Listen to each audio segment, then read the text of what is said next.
safety of those passengers seated around you, we ask you to please remain seated with your seatbelt fastened and your cabin baggage stowed until the seatbelt sign is turned off and the aircraft has come to a complete stop in front of the terminal building.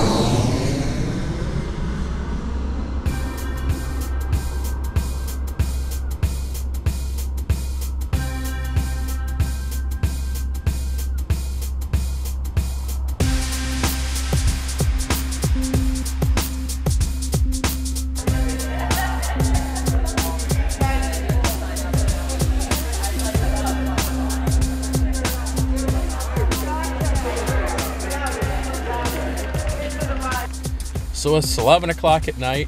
It's been a really long day and a half. Lots of things happening, very, very active.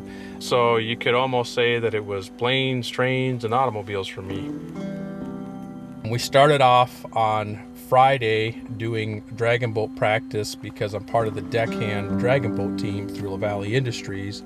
Then that afternoon we had the dragon boat parade, and that gave me just enough time to go home and get a couple hours of sleep because I had to leave very early the next morning to try to get to the Twin Cities because my son, who's in the culinary program at Hennepin Technical College, was receiving an award and recognition for the work he'd done there along with some of his fellow students. And at the end of the day, I may be a candidate for mayor, but I'm first and foremost a husband and father, and I really wanted to be there to support him. And immediately after that, also in the southern part of the Twin Cities, was a corporate event for La Valley Industries where I was representing us, bringing a team down, doing some team building with one of our vendors. I immediately had to leave there, get to the airport in the Twin Cities, get on a plane, and get back here tonight because first thing in the morning, I have the actual dragon boat race and we need to go there early and make sure that our village and everything is set up, although I think Craig Larson, who's helping us do that as part of La Valley, has done a great job, but we need to make sure all that's together. And then we need to go actually compete in the races and try to win the Manufacturers Cup and do some other things. So it's really been hectic. Definitely feeling it right now, and I'm just looking forward to going home and honestly getting a few hours of sleep.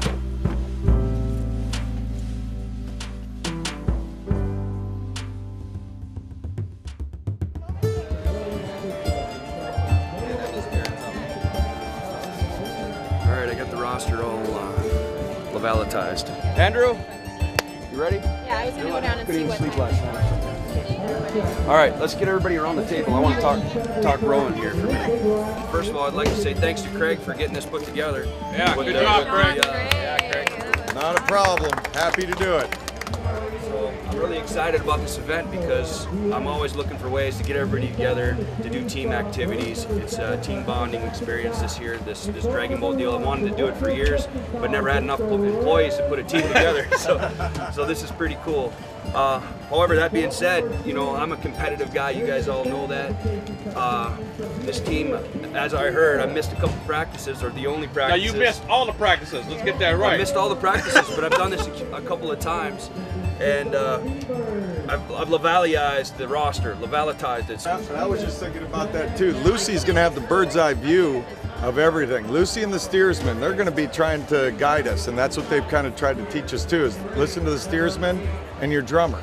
So the drummer is not only just going to be, you know, keeping pace, she's going to be looking at the race. If we're dragging behind, she's going to have to, you know, kick the pace setters and bring her pace up to set those guys up so that we're digging harder. Now, the other thing is too, like I was telling George and Jason yesterday, you know, we came out and practiced for an hour. And at the end of the hour, we were dog tired. This is a sprint. This is basically 5 minutes down, leisurely, getting set up, and we're digging, you know. So the pace could be, you know, 70, 80 strokes a minute or whatever, you know, and yeah, at the end of that 2.5, 3 minutes, we're going to be tired, but you're going to have that adrenaline rush because it's a race now. It's not just practice. It's not getting into the boat and thinking, oh my God, at the end of this hour, my arms are going to be rubber. This is going to be about, hey, we're going for the Manufacturers Cup. Let's do it. We got to run our own race too because we don't know what those other boats are. They could be coming out way too strong and falter at the end. Our own race. We just got to run our own race, be smooth, stay in sync. If we do that, I think we have as good a chance of anybody else. And then we'll just take a look at it and we can all voice our opinion, okay? So all of the things that we've been doing this week, and especially over the last couple of days, really are all around team building. You know, one thing I learned a long time ago is that you can accomplish a whole lot more when you've got a group of dedicated, motivated people versus it just being yourself. And it really is when you attack problems, whether it's at La Valley Industries or at home or just out in the world, that really it's about the sum of the parts being greater than the individuals. So, you know, we spent some time doing this corporate event with Vantec, who's a hydraulic supplier to us at La Valley Industries, and we brought kind of a diverse group down from our company that don't always necessarily work together in close proximity.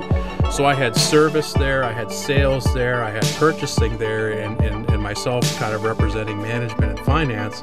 And so it was pretty good for all of us to be there together and kind of do something different that's a little outside the box.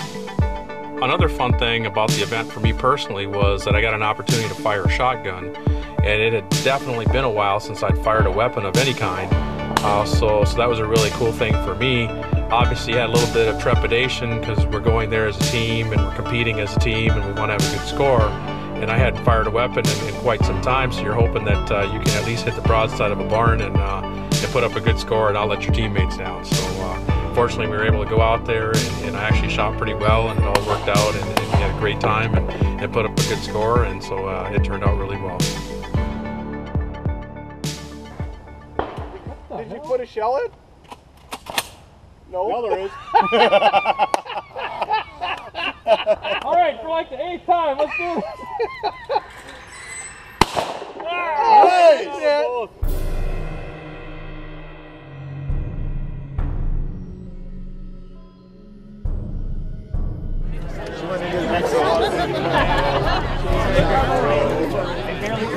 Bring water back.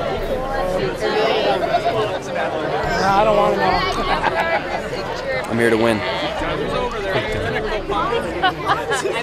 I know. So we're sandwiched between Paul Bunyan Telephone and Pinnacle Power. Time to be introduced to pipe power. Precision pipe power. Yeah, water? No chest protector. I'll take it.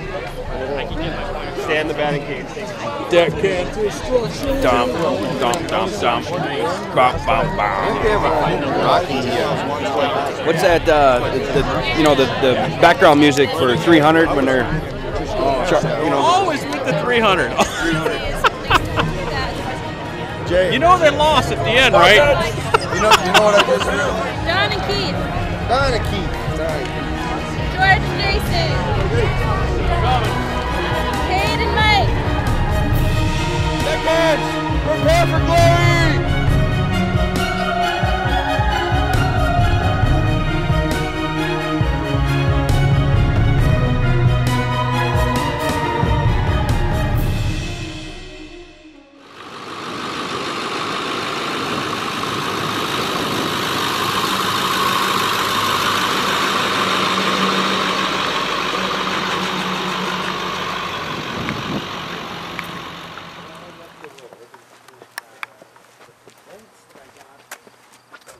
It's been a while.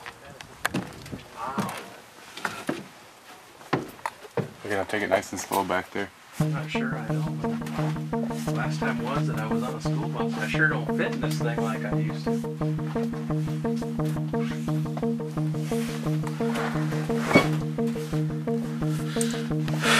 Man, being in the school bus gives me some memories. You know, I just remember my very first day coming to Solway School. 6 years old, didn't speak hardly a word of English, only knew Spanish. Getting on the bus for the very first time, not knowing who I'd meet, where I'd go, what it'd be like. But being excited too, I remember that. I remember that too. And my first couple days at Solway were a couple of the days that are most vivid in my life. For a number of reasons, just a whole number of reasons. But the very first day I got on the school bus, sitting in that front seat up there was Irv Blum. And I get on the bus, and anybody that knows Irv, he was a stern taskmaster. He ran a tight ship. And I got in the bus, sat down, and started driving towards Solway School. And we get probably halfway here or so, and one of the other kids on the school bus gets up in the seat next to me and says, "Hey, are you an African American?" But the thing is, he doesn't actually ask me that way. He asks me if I'm in and uses the N-word. And, you know, again, I didn't really understand what he was asking me because I didn't speak much English.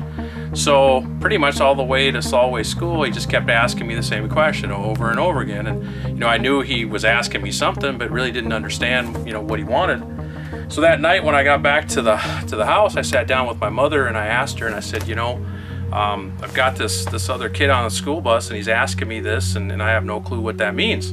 Of course, I'm saying this to her in Spanish. And she says to me, you know, oh, George, and, you know, I just look at her and I see the color drain out of her face, and I can see that I've really upset her. But my mother has always been an honest person with me, as long as I can remember, and it was no different then. And she sat me down and she explained to me what it meant. And it took a while for her to actually be able to explain it to me, because I had lived in California. My dad was in the Navy, so I grew up with kids from all races and all shapes and all sizes, and that's all I really knew.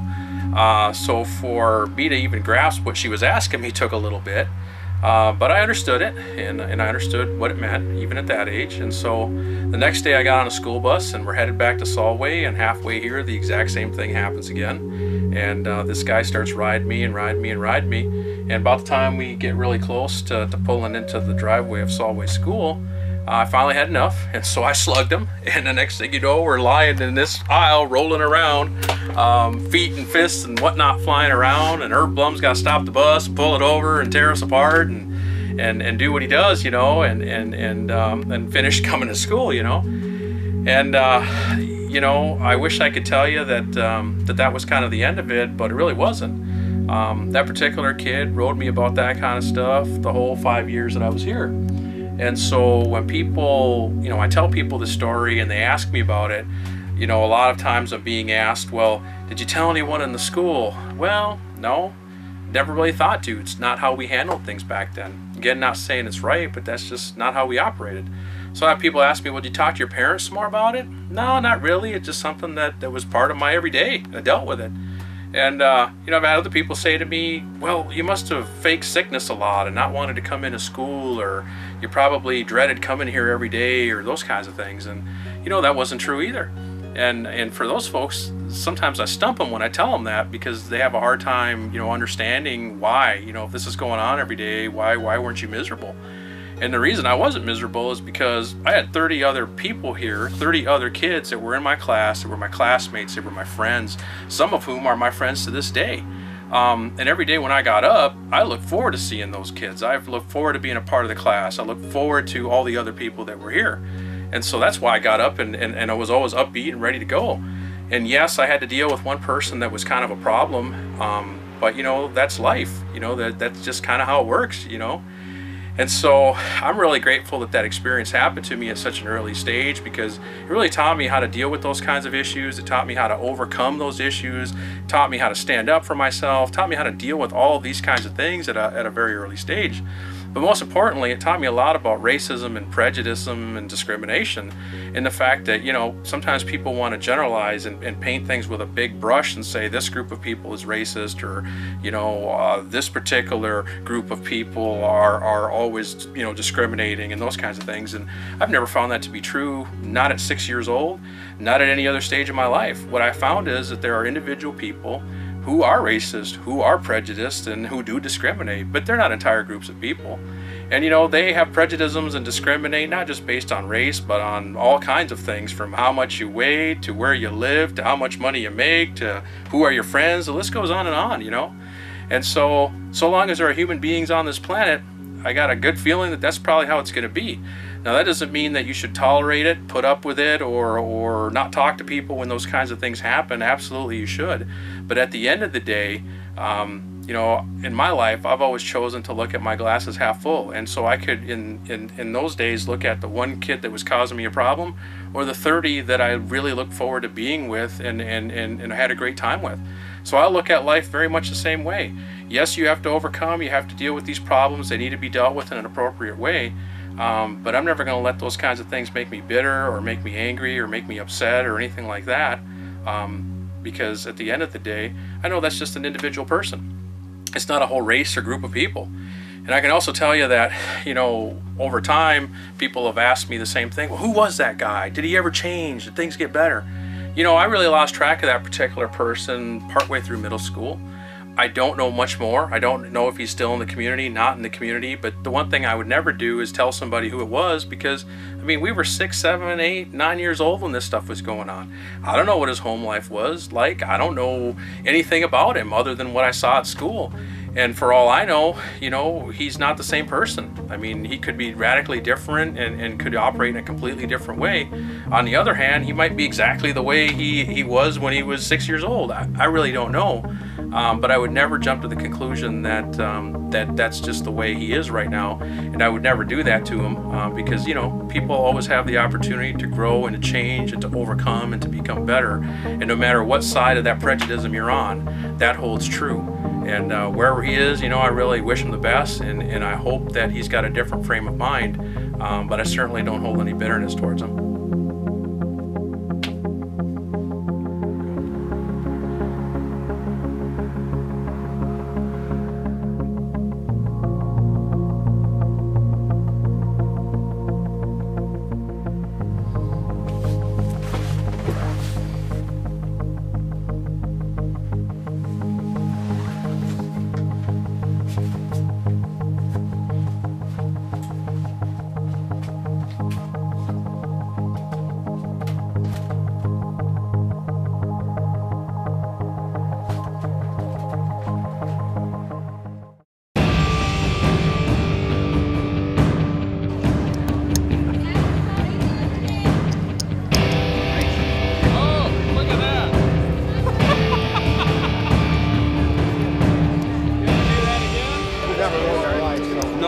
This is our first year too. Yeah, this should be interesting. Yeah, that'd be fun. What's that? How was practice? Oh, about 30 of us were here.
It was close. It was close, huh? This photo finish.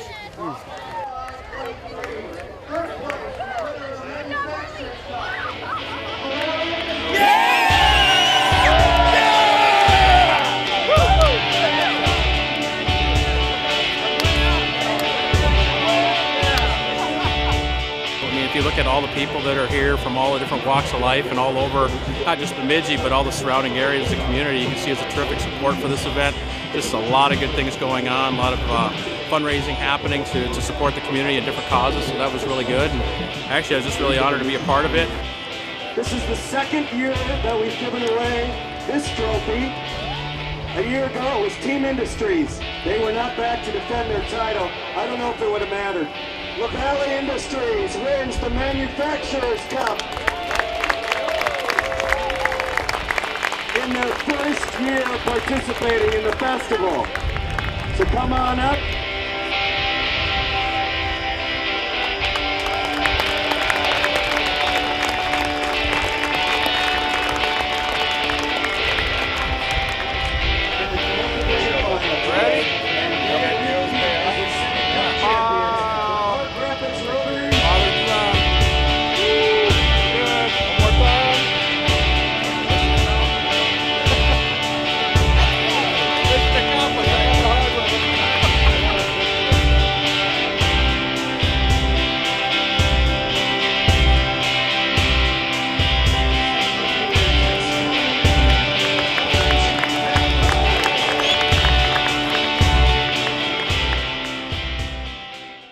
next time on See George Run. Woo! Careful.